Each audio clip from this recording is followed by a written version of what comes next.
From the Arizona Daily Star and Tucson.com, this is the Wildcast.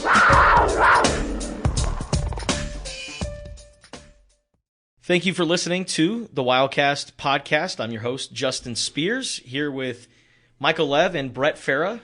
Happy Thanksgiving, guys. Happy Thanksgiving to you and all of our listeners out there. This is our last Pac-12 Pick'ems of all time. Oh, man. So, Big 12 Pick'ems coming 11 months. So, so say a toast for Pac-12 Pick'ems. Hopefully you can go out on a better note than I did last week. None of us were great. Some of us were okay. One of us was terrible. We'll see how things go later on in the show. Pac-12 Pick'ems for the final time, like you said, Lev, ever. It's crazy to think. What are we going to do for next year? Are we still going to call them Big Big Pick'em? 12 Pick'ems, I guess, or maybe we'll come up with something new. It's not as alliterative, obviously, to say Pick'ems. I like the alliteration. So. But yeah, we'll get we'll get the writing staff Big 12 on bets. That, yeah, Ooh. Maybe. All right, so we're going to do our Pac-12 picks later on in the podcast. This podcast, since we talk about Thanksgiving, and every single Thanksgiving, it means that it's the mark of the Territorial Cup week. Every Thanksgiving, just either whether it's the day afterwards or a couple days afterwards, you got Arizona versus Arizona State football, two in-state rivals going at it for the Territorial Cup. And this is going to be an interesting one, guys, because we are recording this before Friday night, so keep that in mind. There could be a possibility that Arizona, if they win on Saturday, will punch its ticket to the Pac-12 championship.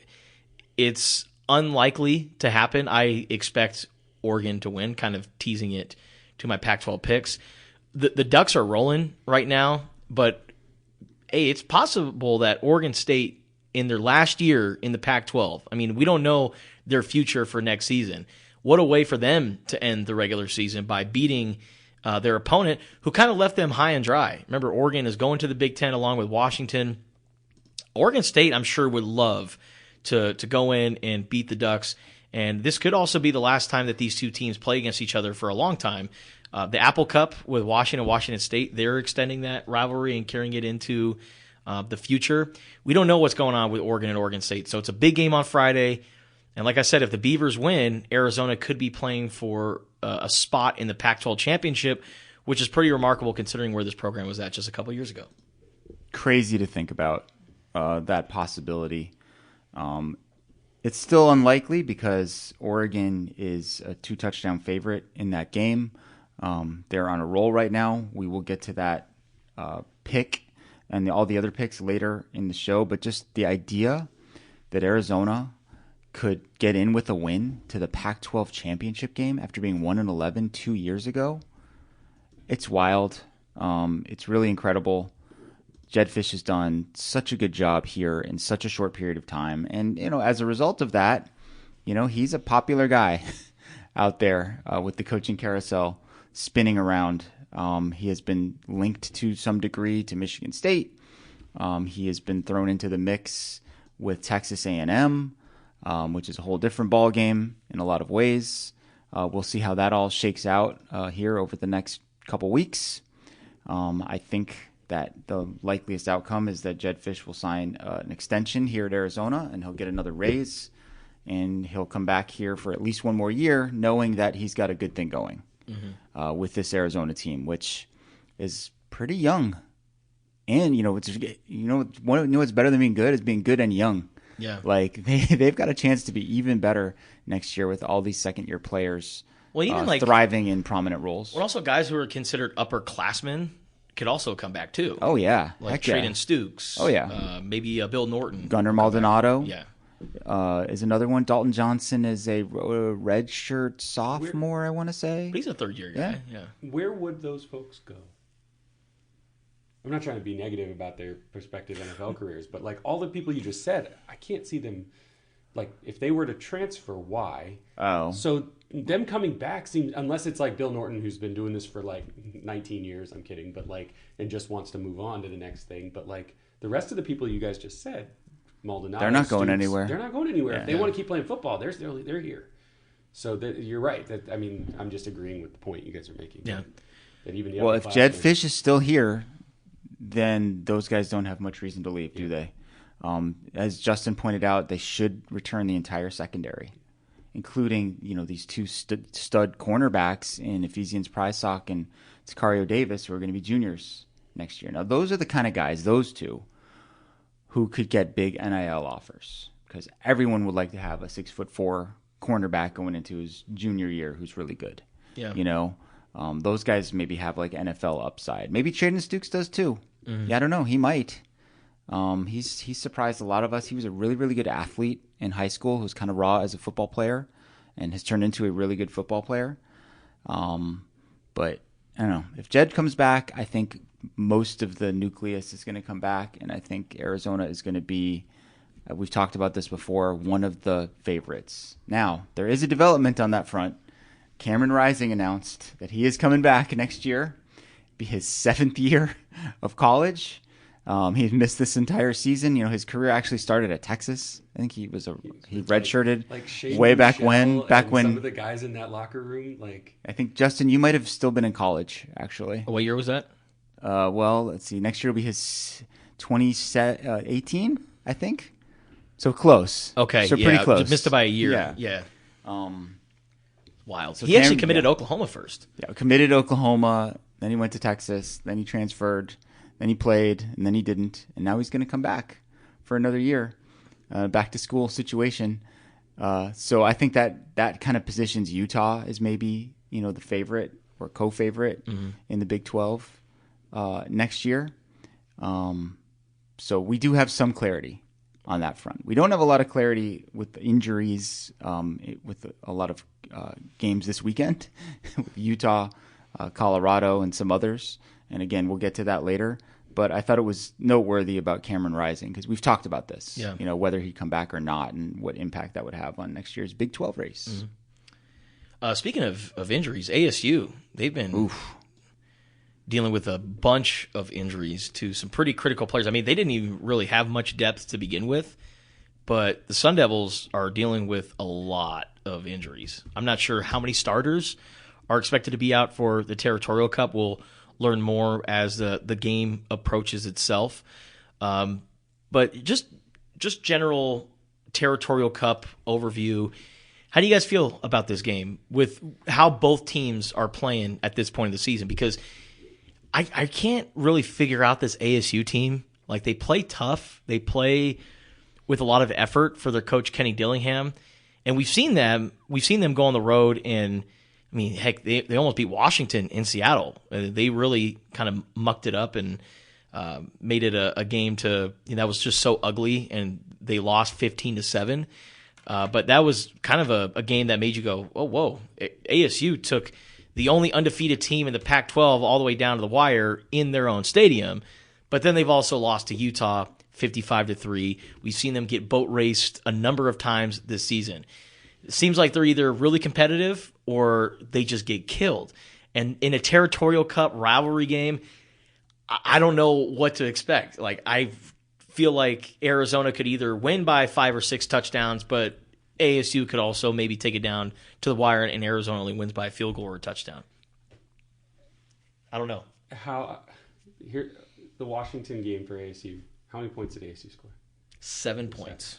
You're not winning a game against a top 15 team scoring 7 points. So as good as they played against Washington, losing by 15-7, right? Yep.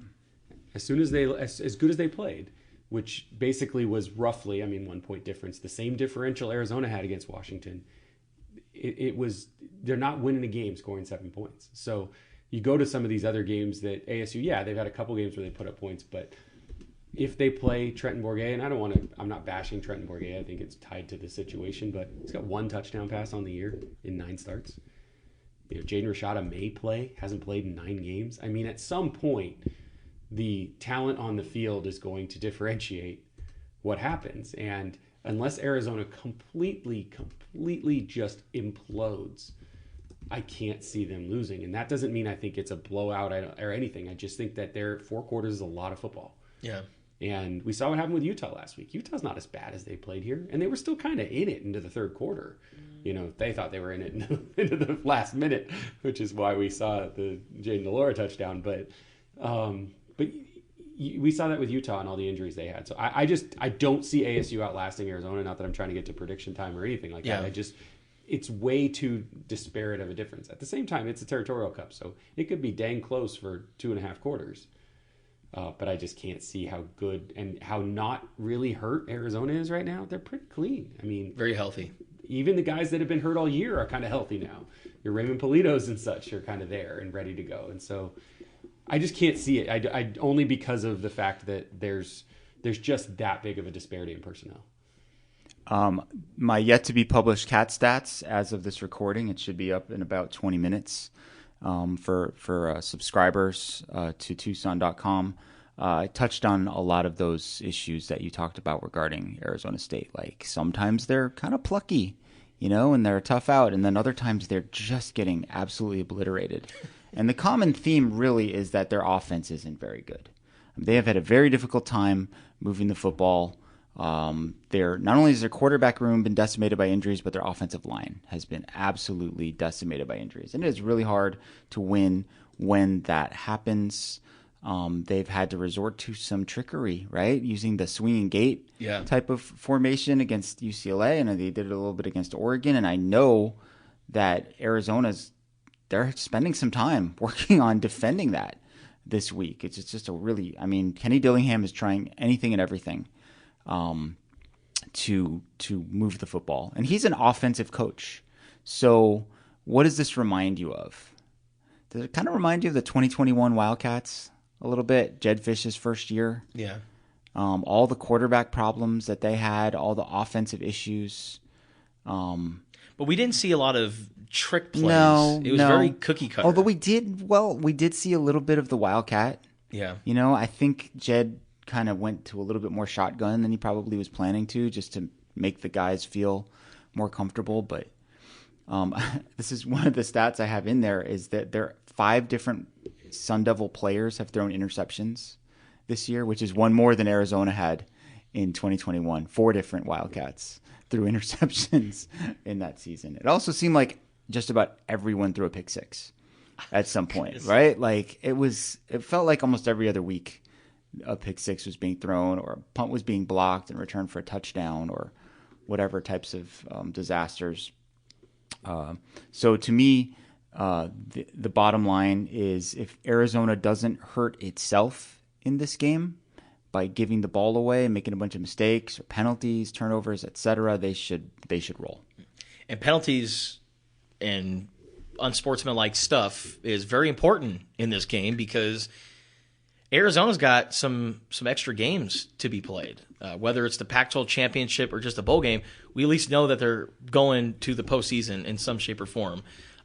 They got at least one more game after this. How does Arizona's mindset change depending what happens on Friday night? That's what we were talking about off air in there with our bosses. It's just I truly feel like they're not going to change much, even though you're not playing for a Pac-12 championship, because you're trying to play for a better bowl game. Yeah, I don't think coaches and I don't think style and I don't think play calling changes, but just the mental component of keeping that group in line. And not that that's been hard. They've obviously been a very together unit, the locker room has, but the coaching staff's job to me seems, easier if they don't have that on the line, as crazy as that sounds, even though there's a lot to play for. So, well, and I think they're trying not to have a sour taste in their mouth to end the season, because heck, you could lose in the bowl game. And if you lose in the bowl game and you couple that with a loss to your rival, how do you feel? Like, if you're an Arizona fan, how do you feel about the season?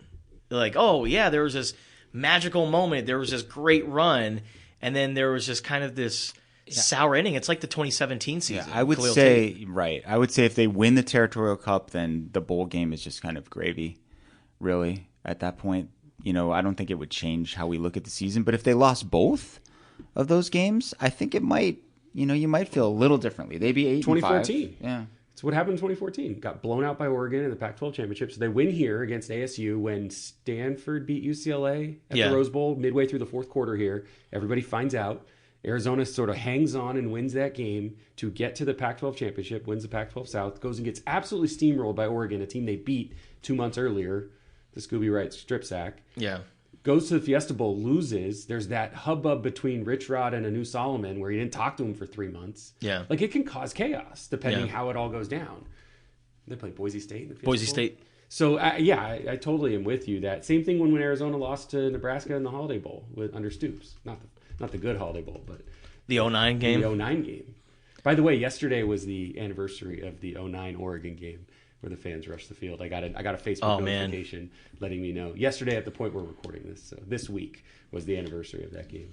Yeah. Jed Fish said that it wouldn't really have much of an influence one way or the other. You know, the outcome of the game formerly known as the Civil War on what's still known as the Territorial Cup. And I'll say, too, that no one expected this. I don't think the players expected to be in this position. It hasn't been like, oh man, we're vying for the Pac-12 championship all season long. Well, it's almost a fluke, that they're even in this spot. That's why I'm saying I almost think, and I'm not saying they don't want it. Of course not. Of course they want the chance. But I almost think it's an easier room to coach if that's not on the line. I mean, is that am I being so simple saying that? Like, maybe that's obvious. No, I understand. But as much as they want that, if they go, okay, it was out of our hands, guys, now what are we going to take care of? Yeah. They go beat the snot out of ASU. Like, I can see that being an easier get up. Yeah, there's kind of... Than sort of like the tightening of, okay, well, wait a minute. Now this is a little different because Oregon State just won. There's more pressure a lot more on pressure. them if that's at stake all of a sudden. And they're playing in another game in 6 days. The weird thing about this, and maybe it's naive in 2020 hindsight, if you look at that 2014 team, is if Arizona does get through this and get to the Pac-12 championship, I see this Arizona team with significantly more likely of an opportunity to beat Washington than I would have thought Arizona in 2014 had to beat Oregon, even though they already beat Oregon. Yeah. Like, that's the most fascinating part of this, is that Arizona gets there. I don't think it's a given that Washington's going to steamroll them.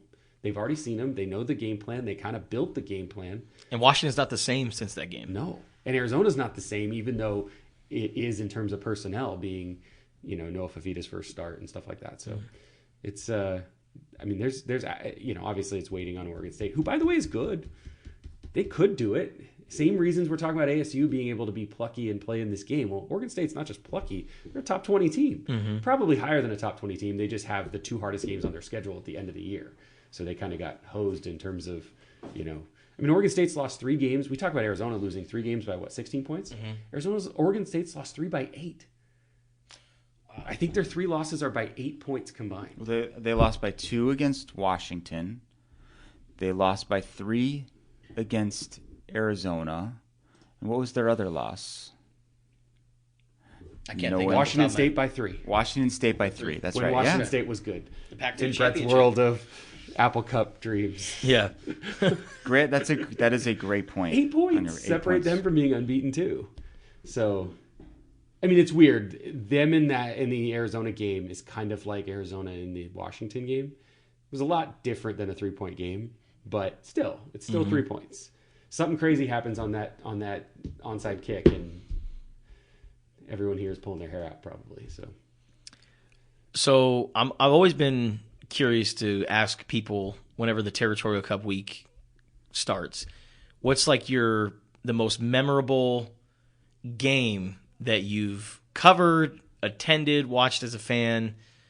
I'm curious to hear what ever since you've been on the Arizona beat, Lev.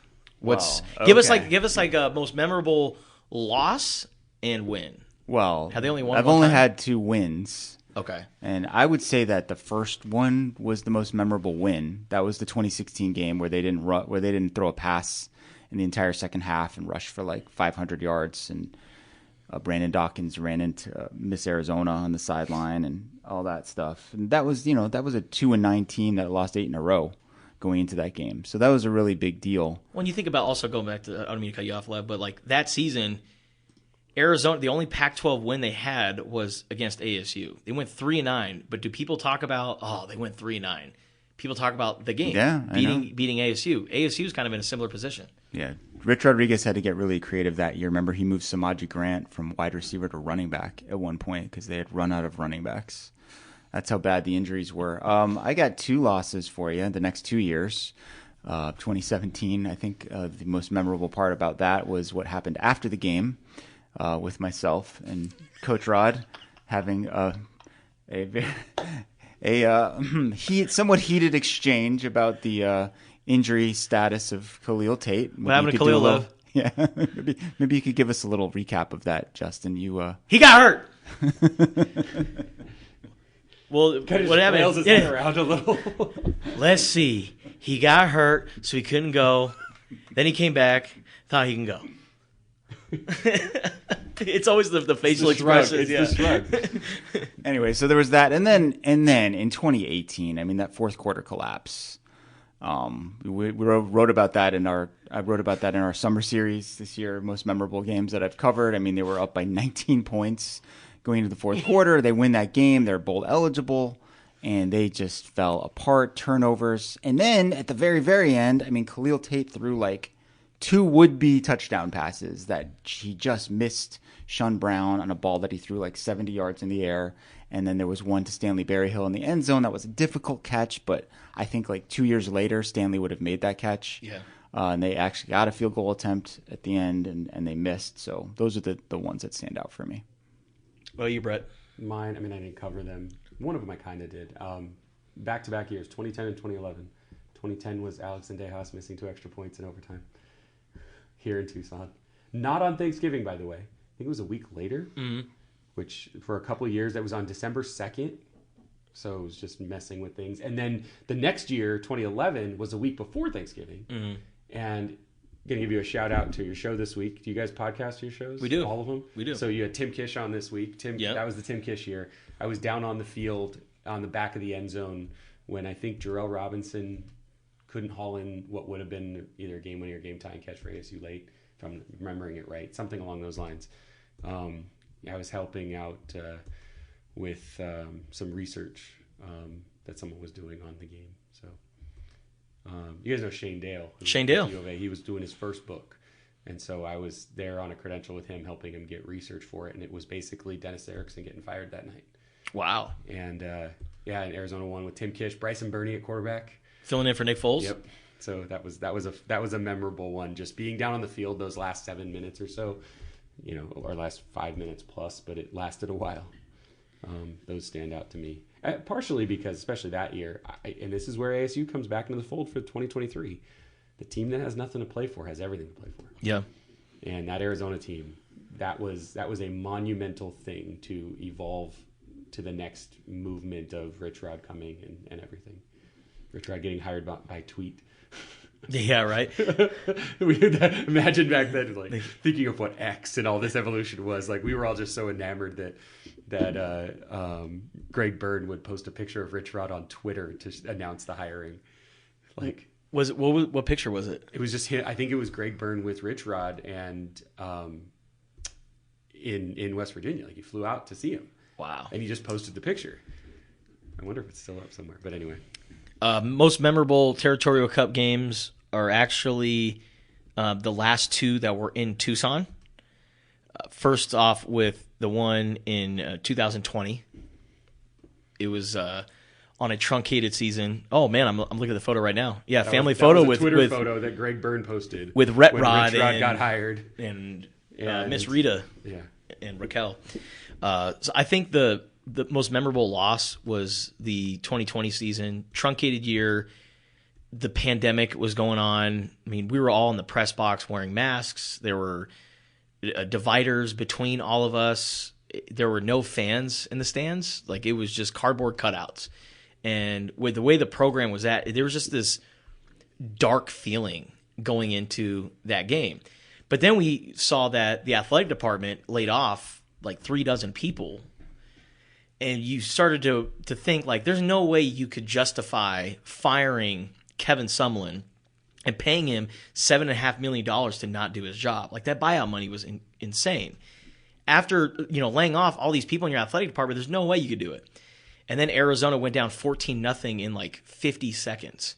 And there was just no fight. All the guys just completely checked out. Like, you could tell by the body language of the players, they did not want to be there. And they got in ASU, they were loving it. They were like, we're going to take advantage of this. We're going to embarrass these guys on national TV. Probably my favorite storyline out of that whole game was ASU running back Jackson He becoming the first Chinese-born player to score a They touchdown wanted in it college back. football, and had what's the language? Is it like Mandarin? Yeah. I thought that was really cool, Yeah. but it was also in the middle of Arizona getting killed by 63 points. And, and Jetfish actually talked about this week. He's like, I understand the significance of this game because I was hired right after that. And when Arizona lost by 63 points to ASU, and I was looking at Kevin Sumlin walking on the sideline, I'm like, that is a dead man walking right there. Like, that is a man who's going to lose his job after this game. And sure enough, that's what happened. Can I say something that might sound like an insult to Jed Fish, but it's not meant to be? Jed Fish doesn't get this job if that game's closer than 63 points. It's crazy to think, huh? It had to be a basement level job for someone to take a shot at him. We know that, and that's not a knock on him because of his movement in the NFL, his movement from to back and forth to the college game, interim coach at UCLA, being at Michigan, being with the Patriots, all the stuff that he had done over the 10 years prior or so. He wasn't getting looks. We knew he interviewed here when someone got the job. If the justification for hiring Fish in a weird way, and no one said this is me sort of pontificating this, but in a weird way is the fact that, well, let's give it a shot. What else do we got to lose? And so the fact it was 70 to 7, if it was 45-30 and someone still got fired, it might be a different coach just because of who was available and whatever. So in some respects, you take what you can get. I mean, this is not my one I remember. The other one I deeply remember in this series that has the same sort of long-term outlook, and I think we've talked about this with you guys off the air, is the 2000 game when I was a freshman here at U of A. Arizona started 5-1, was ranked. The only loss Arizona had was here in Tucson to Ohio State. Ohio State came to Tucson that year, and they lost 5 straight, including that game, and Dick Tomey gets fired. They win that game, and Dick Tomey doesn't get fired. You don't get John Malkovich, you don't get Mike Stoops, you don't get Rich Rod, you don't get Kevin Sumlin, you don't get Jed Fish. It's wild how, like, one thing. The domino effect. Yeah, and same thing with the 70-7. I think the 70-7 is a huge part of why Fish is here. Yeah. And not someone else, even though someone may still have gotten fired if it was a 10-point loss. And it led to billboards halfway between Tucson and Phoenix. I didn't realize there were more than one until this week. Well, yeah, well, Now I've they seen updated it. Yeah. Oh, yeah, 5 years. Yeah, they just made it, the 70-7, and then when Fish lost, ASU boosters are like, okay, let's poke fun at it's personal, and let's just put nothing. Now, if I'm a player, I'm like, put that money in my pocket. You don't need to give the billboard companies the cash. Yeah, I would say, the slogan that you could do that would sort of parallel "No pity for the kitty." How about "No sympathy for the devils"? Oh. Song by the Rolling Stones, right? Or maybe a movie too. I like that. Sympathy for the devil. Depending on what happens Saturday, of course. Yes. Well, also giving the devil their due. Most memorable win that I've seen for Arizona in this game was the game last year. I think seeing Trenton Bourguet being a Tucson native, being the starting quarterback for ASU. I believe he's the first Tucson area quarterback to start in the rivalry. And for him to do that with the other team, I think was very surprising. And his entire family buying tickets in the Zona Zoo. Am I wrong? He played great. He had more touchdown passes in that game than he has all season. Yeah. 3 TDs in 48 attempts versus 1 TD in 248 attempts this year, which is just absolutely wild statistic. With that being said, speaking of wild statistics, oh boy! All right, let's go into the Pac-12 pick'em race. Yes, I worked all season long basically to kind of catch up to you guys, and we were all tied against the spread going into last week, and then I just bombed. Good Lord, 1-5 against the spread, 2-4 straight up. You guys both went 3-3 against the spread, 4-2 straight up. So the season standings: Justin and Brett are tied, 33-1. I am 35-1. Straight up, I'm 56-15. Brett is 55-16, and Justin is 51-20. I'm a simple man, though. I'd rather win the straight up, so I'm disappointed right now. All right, you only need to win one, one game behind in that race. And so, because I'm behind you guys, and I'm gonna need to differentiate myself from you, I'm gonna introduce the games. I'm gonna go last, though, in case there's a consensus. I will consider going the other way just for the sake of going the other way. I think it's sort of cowardly. It's like punting on 4th and 1 from the opponent's 39-yard line to just go with the same exact picks as you guys. So we will begin with Oregon State at Oregon. Beavers are 16th in the latest college football playoff rankings, and the Ducks are 6th. And this game is on Fox at 6:30 p.m. on Friday. And Oregon is favored by 2 touchdowns, 14 points. Justin, we'll start with you. I'm going to go with the Oregon State Beavers to pull off the upset. In Eugene, I'm mostly doing this pick for content purposes. Agent of Chaos. Yeah. It set up Arizona to go to the Pac-12 championship game. And like you said, Brett, this Oregon State team, yes, they have 3 losses, but those 3 losses are by, you said, 8 combined points. Mm-hmm. This is a really good team, and they run the football very well. They have the best offensive line in the Pac-12, in my opinion, or outside of Arizona. I think the Wildcats have a pretty damn good unit too. But I think Oregon State, with their offensive line, defensive line, they're going to win the trench battle. If they can get a takeaway or 2 in this game, I like the Beavers to win. So give me Oregon State to pull off the upset.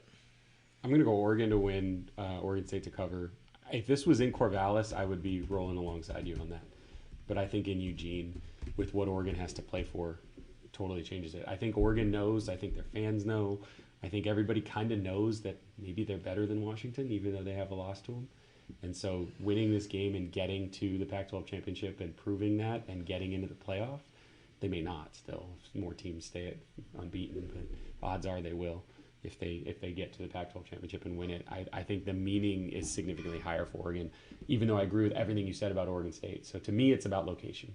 If it was in Corvallis, I'd be picking Oregon State, but in Eugene, it's Oregon, and Oregon State will cover, though. I think it'll be a 10-point game. All right, so a couple things here. Number one, Oregon State had to play a really taxing late game last week against Washington, where Oregon played an early game against ASU that was basically over at halftime. So they have a little bit of an advantage in terms of rest. And not just the fact that it's late time-wise. Late in the season, their schedule has gotten harder, too. Yeah. Oregon State's. Yeah.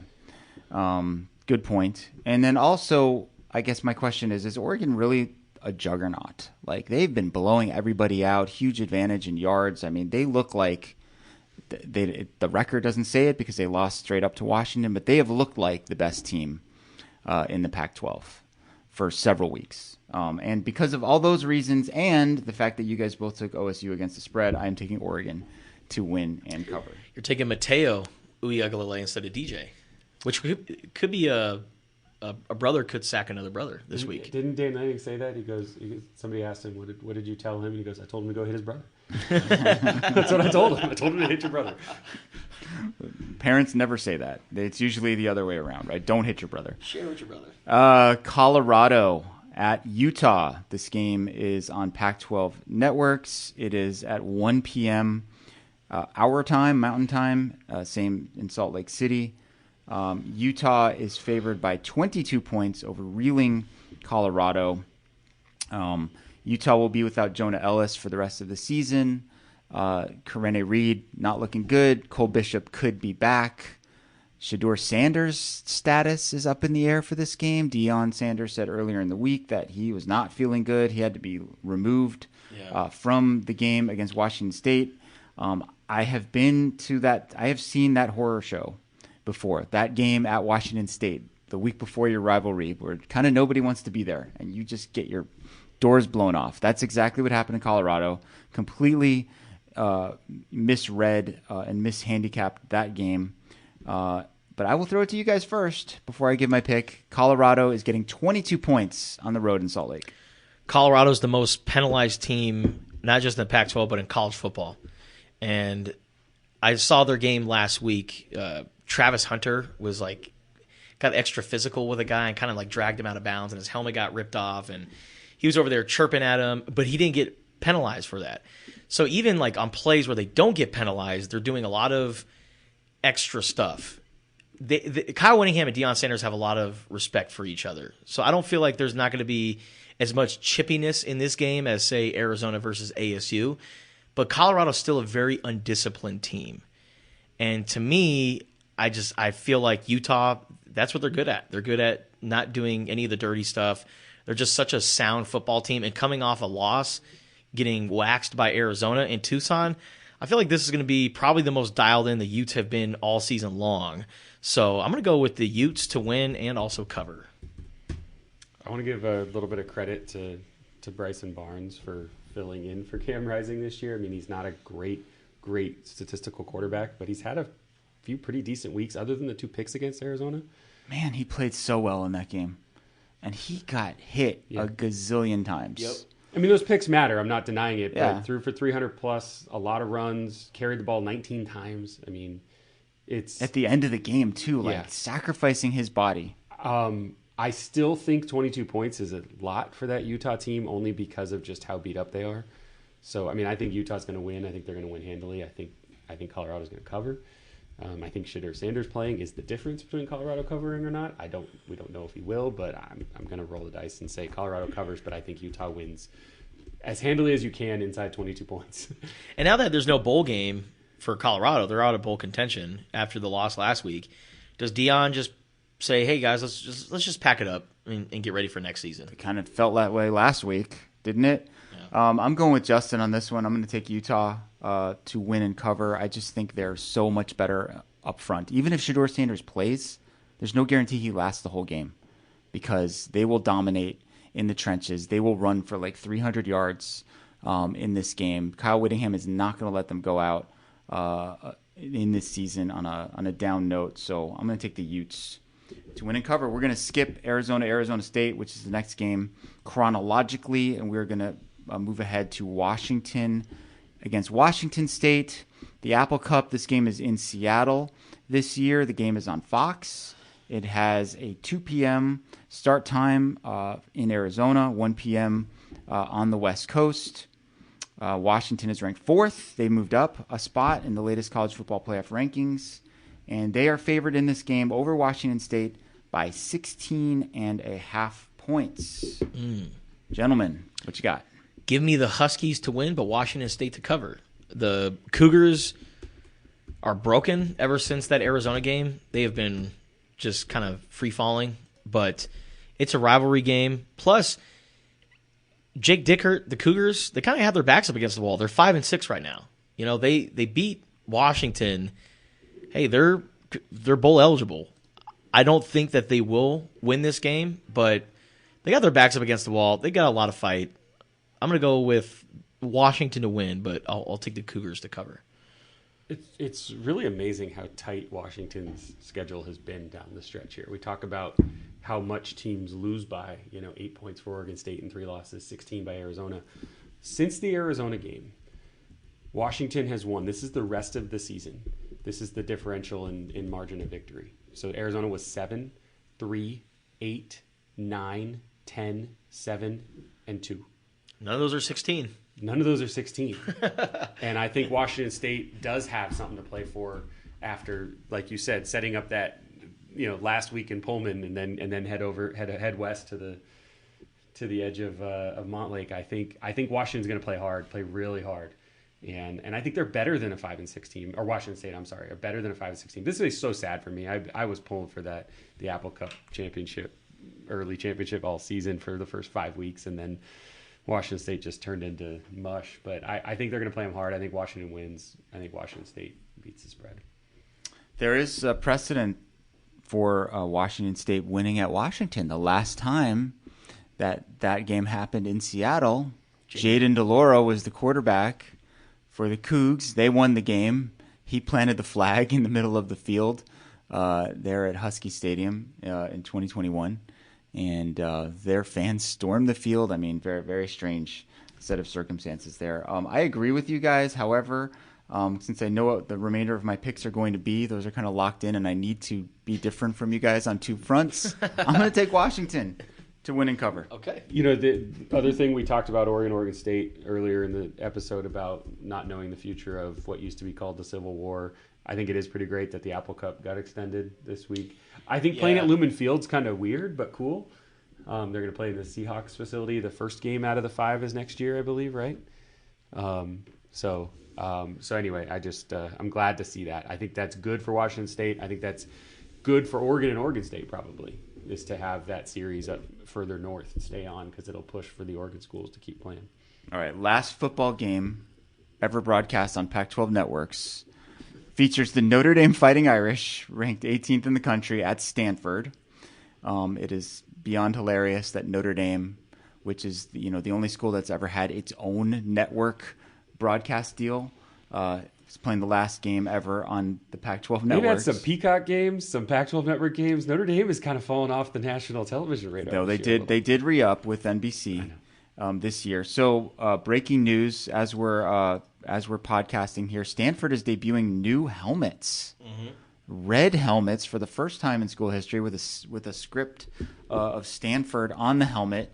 Now I know exactly what I'm going to write about in the thread segment in my column this week. And I think the funniest comment I've seen here on X/Twitter so far is from someone called Silky Johnson, whose comment was off-brand Indiana.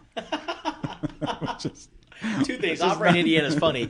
Also, Silky Johnson's one of the names of the pimps in the Chappelle Show at the Player Hater Ball. You want Player Hater of the Year. All right. So Notre Dame is ranked 18th in the country heading into this game. They've had a pretty good year, somewhat disappointing, some would say. They're 8-3. Stanford is 3-8. And they lost their rivalry game last week against Cal. Notre Dame is favored by 26 points at Stanford. What say you, Justin? Man. Sam Hartman and the boys go in there and they win and cover. That's my prediction. Also, Wake Forest head coach, I forgot his name. I'm blanking on his name. But anyways, he was talking about Sam Hartman and how, Notre Dame played this video talking about how we love Sam Hartman, and Sam Hartman, you're just the greatest. They had this whole big special thing for Sam Hartman, and he was like, you guys had him for a year. We recruited him. We coached him. Dave Clawson is the head coach. The first thing I thought of when I saw this was Lev's column a week or two ago about what do we think about players that leave? Do we care? And talking about Roy Lopez coming here for a year, and everyone kind of forgets that, he grew up at New Mexico State basically, and it's the same thing. Like, who gets claim of him more? Yeah.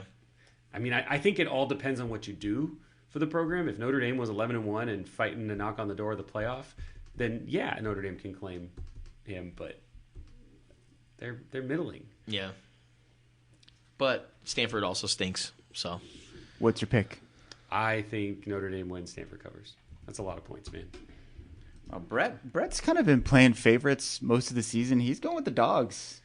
Across the board here in this points last is a week. lot, and Notre Dame's not that good. All right, Stanford stinks, and they're I believe winless at home this year, and I feel like I've lost picking Stanford multiple times. I'm not making the same mistake again. Notre Dame to win and cover. Does Jet Toner still play for him? No, it's Joshua. I feel like we asked that question. It's Joshua Carty. Yes, who stole the Special Teams Player of the Week award from Anthony Ward. Yeah. This week. I voted for Anthony Ward, just so you know. Joshua Carty, great. You had 3 field goals in a game that they lost 27-15. Cool. Okay. Whatever. All right. The last Pac-12 After Dark game ever, assuming that the Pac-12 does not reemerge in some form or fashion, features Cal at UCLA on ESPN. That's an 8:30 start our time, at 7:30 on the West Coast. UCLA is favored by 9 points in this game. The last, as mentioned, Pac-12 After Dark game. Big 12 After Dark probably will become a thing, but it'll never really be the same. Justin, you're up. Man, is anybody going to go to this game at the Rose Bowl? UCLA versus Cal at the Rose Bowl? Have I told you that the Rose Bowl is the worst? No, it's the worst stadium in regular season college football. Nobody's going to go to this game. It's going to be a ghost town. With that being said, it's going to be like a library, and I feel like the academics favor UC Berkeley more than UCLA. Barely. Barely. They're both barely. top 20. Barely. So give me the Golden Bears to win. I think Cal. I think we're going to see more bowl teams than we know what to do with that of the Pac-12. So I think Cal. And then this will be the end for Chip Kelly. Maybe he staved it off for a week. I'm going to take Cal with the points also, but I'll take UCLA to win barely in a weird, ugly game that will feature all sorts of chicanery at the end and classic Pac-12 after dark fashion. Can UCLA fire an 8-4 Chip Kelly? Like they can, but I mean, will they? Like, I don't think they will. I don't think they will. But I mean, I think if he loses this, man, Arizona's not the first school that's like hurting for money. Like, I don't think UCLA's rolling in dough, even with their new deal with the Big Ten. Oh no, they got crushed by that Under Armour deal. Yeah, that was supposed to make them tons of money. So they planned and built and spent and did all this stuff, and then all of a sudden, Team Jordan, it had to break that. And everyone, it's a little known secret. Everyone gets way less going with Nike and Jordan. You get better gear. You get it's understandable, but you're getting more money going with Under Armour or Adidas. Last game, Arizona at Arizona State. This game is at 1:30 p.m. on ESPN. As we know, Arizona's risen up to 15th in the college football playoff rankings. They're 8-3. ASU is 3-8. This line opened at Arizona -7.5. Way too low. It has gone up to Arizona -10.5. And Justin, we will start with you. I got Arizona by at least 3 touchdowns. Every single time, I think Arizona is going to have one of those games to where it's somewhat close. I mean, I know the Colorado game was very close, but never did I ever think that Arizona would lose that game, especially there in the fourth quarter when they kind of got into a rhythm.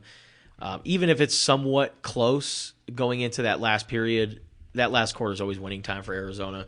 So I'm going to go with the Wildcats. I think they just have too much depth on both sides of the ball compared to ASU. The trench battle heavily favors Arizona. And with that being said, I got Arizona 35, ASU 14. What was the thing 2 years ago in Jed Fish's first season? What's the one way that you would have described him that year, like and his impact on the team? I think motivating. Like, they weren't good. They lost everything but the Cal game. But we all said this at the time. Like, well, they play hard. It's kind of the it's kind of the Kenny Dillingham scenario right now. But you could be the best team in college football, and I just for not 1 second believe that Jed Fish doesn't have these guys motivated to absolutely blow the doors off whatever they're doing. Doesn't mean they're going to play great every time like Mississippi State or even those first couple games against UTEP and NAU. They weren't really great early in the season, but I just think that Arizona's going to be so motivated no matter what the outcome of Oregon State is. And so I'm with you, Justin. I don't know if it'll be 3 touchdowns, but I don't think this game is going to be in question at all beyond 7 minutes into the game, especially seeing how they started at Utah. They now have their own blueprint. We talk about Arizona creating blueprints of how to beat other teams. Arizona finally has a blueprint of how to do what they needed to do in the first quarter. And that, I think, is going to, when you have the personnel differentials, it's just going to be a huge difference maker. So Arizona win and cover and then some. So I was just looking back over the course of the season. I have gotten the Arizona game right every single week. So are we forcing you to take ASU? That includes, hold on. That includes, I took Stanford with the points when Arizona was favored at Stanford. And I also took Colorado with the points when Arizona was favored at Colorado. Those are the only 2 games that Arizona has lost against the spread this year when they were a road favorite. They are once again a road favorite in this game. I am not going to do that this time. I am not taking ASU. I'm just not a believer in what they have available, especially on the offensive side of the ball. I agree with Brett. I don't think this game is going to be in question in the second half. I think Arizona's going to roll. I think they're going to kind of want to run up the score if they can to exact a little bit of revenge for 70-7. So I've got Arizona winning and covering in this game. First time they've won the Territorial Cup in back-to-back seasons since 2008, 2009. Would be. Would be. Would be, yes. Like let's not let's not assume. Power up the flux capacitor, man. Yeah. Okay, that is it for our Pac-12 picks. Last one forever, guys. Do we have any? Can we do a bowl game version? Here we're gonna. Well, we can do a bowl game version. We will minimally we will pick the Pac-12 championship game, and we'll post that on social media. Yeah. That will count toward the season standings. We'll talk about whether to do the bowl games as well to extend this thing as long as we can. Depending on my record is when. That's what we should Like if decide I to need do. to catch up still to you guys, then I'll push for the bowl pool as well. Subscribe, rate, and comment the Wildcast podcast wherever you get your podcasts. Be sure to download the Wildcaster mobile app today off the App Store and Google Play, and check out our work on Arizona football on Tucson.com and the Wildcaster app. And hey, it's basketball season. Big one on Thanksgiving Day between the men's team taking on Michigan State. The women's team, they're coming back from their trip to the Bahamas. So it's a fun time to be a fan of the Arizona Wildcats. You can find all of our coverage on Tucson.com.